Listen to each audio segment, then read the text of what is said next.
शिव महापुराण की कथा यहां तक कहती है, मंदिर में जल चढ़ाने जाओ तो अपने घर से जल लेकर जाओ।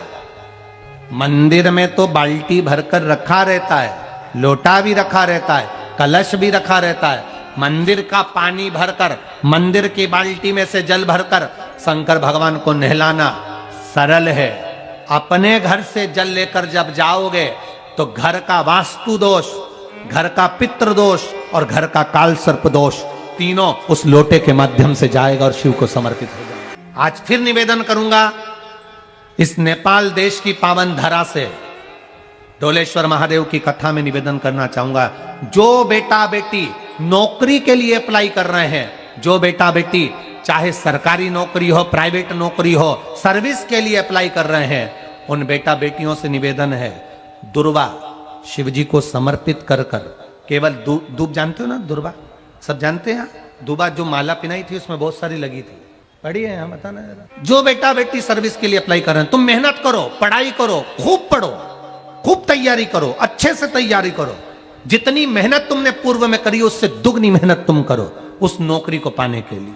और साथ में जब एग्जाम के लिए जाओ, कहीं इंटरव्यू देने के लिए जाओ, दुर्वा शिव जी को, इस दुर्वा का जो डंडी का मुख है ये अशोक सुंदरी वाली जगह, फिर समझ लीजिए जैसे ये शिवलिंग, ये गोल जलाधारी, यहां से पानी नीचे गिरता है, बीच में अशोक सुंदरी का स्थान होता है। तो ये जो दुर्वा हम चढ़ाएंगे तो इसका डंडी का मुख शिवलिंग के ऊपर चढ़ाएंगे तो ये शिवलिंग पर डंडी की जो भाग है वो अशोक सुंदरी की ओर हो गया और ये भाग इस ओर हो गया। शिव जी को समर्पित कर कर पहले दुर्वा चढ़ाएंगे, उसके बाद में देवाधिदेव महादेव को एक लोटा जल जो तुम घर से लेकर गए हो वो समर्पित करो।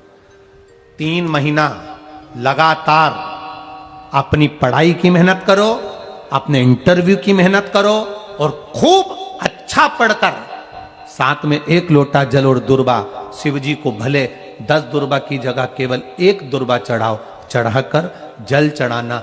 3 महीने तक लगातार बाबा से प्रार्थना करना। विश्वास कहता है अगला पत्र तुम्हारा व्यासपीठ पर होगा, नौकरी लगेगी, निश्चित है।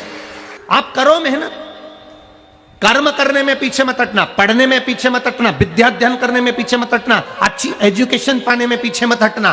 पहले मेहनत अपनी करो।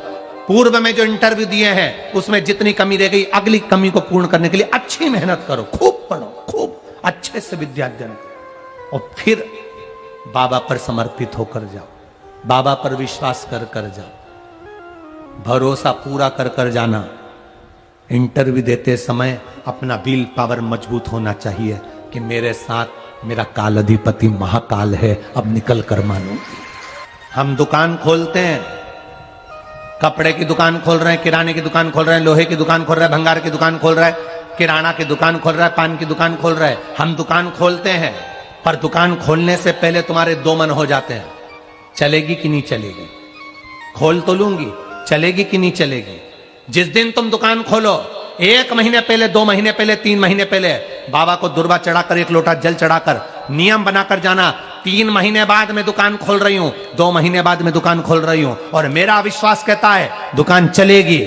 जिस दिन तुमने विचार कर लिया कि दुकान चलेगी कि नहीं चलेगी तो वो नहीं चलेगी। जिस दिन तुमने विचार कर लिया कि दुकान खोल रही हूं, मेहनत करूंगी, दिल से करूंगी, भले मेरे पास ज्यादा माल नहीं है, जितना माल खरीद के लाऊंगी उतना बेच कर बताऊंगी क्योंकि मेरे साथ काल अधिपति महाकाल है, तो वो चलेगी। विश्वास दृढ़ करो, भरोसा पक्का करो। जिस दिन तुम्हारा विश्वास दृढ़ हो गया उस दिन तुम विजय हो गए, उस दिन तुम आनंदता में हो गए। बच्चों का विल पावर कमजोर हो रहा है, दोस्त कह देते हैं सीए की पढ़ाई बहुत कठिन है, इंजीनियरिंग की पढ़ाई बहुत कठिन है, डॉक्टर की पढ़ाई बहुत कठिन है। साथ वाले ऐसे मत ढूंढना जो तुम्हारा विल पावर कमजोर कर दे। ये वाली फैक्ट्री खोलेंगे तो हो सकता है नुकसान हो जाए, इसलिए ये फैक्ट्री खोलने का मन नहीं हो रहा है। फैक्ट्री का सेटअप जम गया, सब कुछ जम गया और मालूम पड़े, विचार करा कौन चलाएगा, कैसे होगा, कैसे चलेगी, तो वो फैक्ट्री कभी नहीं चलेगी। तुमने सोच लिया कि अपने क्षेत्र में नहीं है, मेहनत करूंगा, 4 चांद लगाऊंगा, कहीं पर